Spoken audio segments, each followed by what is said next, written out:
Lumpy बीमारी होने से पशुओं को कैसे बचाया जाए। आजकल अब लंपी बीमारी के भी केस देखने को मिल रहे हैं, तो यदि पशुओं में नहीं हो इसके लिए आपको क्या करना चाहिए, इस वीडियो के अंदर आपको डिटेल से बताया जाएगा। वीडियो को स्किप करके मत देखना, पूरा देखना।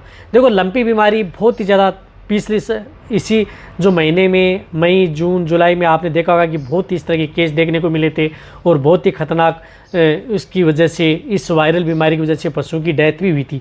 अब जो लंपी बीमारी है उसके कुछ इस तरह के केस अब देखने को मिल रहे हैं, तो इसका बचाव को क्या करना चाहिए।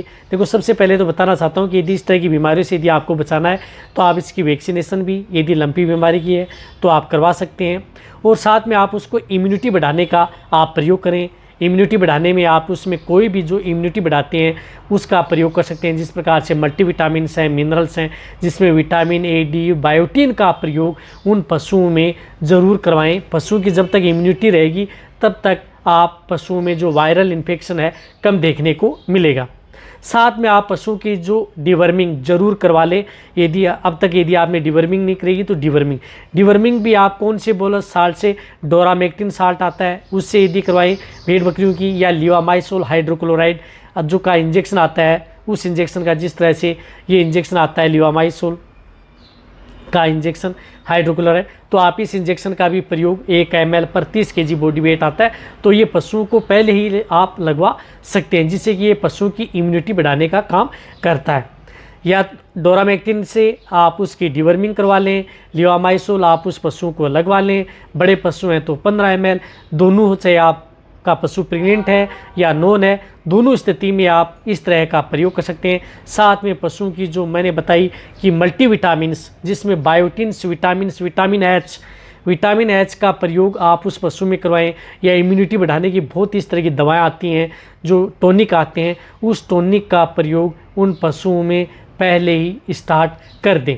और वैसे लंपी स्किन डिजीज़ के बारे में मेरे चैनल जो वेट पेट एंड कैटल है उस पर बहुत सी वीडियो बनी हुई है। यदि हो जाए तो इसका इलाज कैसे करें, क्या दें, क्या करें, आयुर्वेदिक क्या करें, एलोपैथी क्या करें, होम्योपैथी क्या करें, सभी तरह के ट्रीटमेंट डिटेल से बने हुए हैं।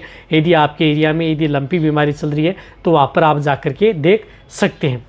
और जब तक यदि आप अपने पशुओं को स्वच्छ साफ सफाई, यानी जहाँ पर भी रख रहे हैं साफ सफाई का ध्यान रखें, तभी आप अपने पशुओं को लंपी बीमारी से बचा सकते हैं। वैक्सीनेशन भी उस पशुओं की जिस एरिया में यदि आपको हो रही है या जो गवर्नमेंट करवा रही है, तो उनसे आप उनकी जो इस वायरस की जो वैक्सीनेशन है वह भी आप ज़रूर करवा लें, ताकि उसकी बॉडी में इम्यूनिटी बन जाए। और जब भी यदि वायरस उस एरिया में आए तो आपका पशु चपेट में ना आए। यदि चपेट में भी आए तो नॉर्मल तरीके से वह वायरस पशुओं के शरीर पर अटैक करे और बाहर निकल जाए।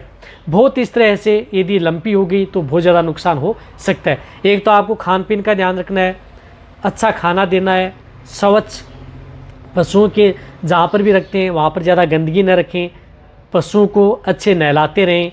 जब यदि एक दिन में आप एक समय आप पशुओं को नहलाएं, शरीर पर पशु में किसी भी तरह की जो पैरासाइट हैं, मक्खी, मच्छर, जू, चिंचड़, इस तरह की पशुओं के शरीर पर ज़्यादा बैठने न दें, या उनसे बचाव के लिए आप कुछ इस तरह के लिक्विड आते हैं उनका प्रयोग करके आप प्रयोग कर सकते हैं, जिससे पशुओं के शरीर पर कोई मक्खियाँ न बैठें और किसी भी तरह के जो पैरासाइट हैं, टिक माइट्स, जू, चिंचड़ हैं, वह भी न बैठें। उससे भी आपको ज़रूर बचाना है यदि आपको लंपी बीमारी होने से यदि पशुओं को बचाना है। ये छोटी छोटी बातें यदि आप ध्यान में रखेंगे तो पशु लंपी बीमारी के पशुओं को होगी नहीं, और यदि हो भी जाएगी तो नॉर्मल होगी, पशु में ज़्यादा दिक्कत भी नहीं करेगी, क्योंकि हमने इस तरह के केस बहुत देखे हैं। और उसका पहले यदि हमने जो इस तरह से बताया तो पशुपालक किया तो वहाँ पर ज़्यादा इस बीमारी का इफेक्ट भी नहीं पड़ा है। इसी तरह से यदि आपको कोई भी बीमारी हो रही है उसके बारे में यदि आपको जानकारी चाहिए, नीचे जाकर आप कमेंट में लिखिए, उसी के अनुरूप आपको इस चैनल पर वीडियो मिल जाएंगे। तो वीडियो जितना हो सकता है पशुपालक वेटरनरी सेंटर उनके साथ शेयर करें। इसी तरह से वीडियो देखते रहें। थैंक्स, धन्यवाद।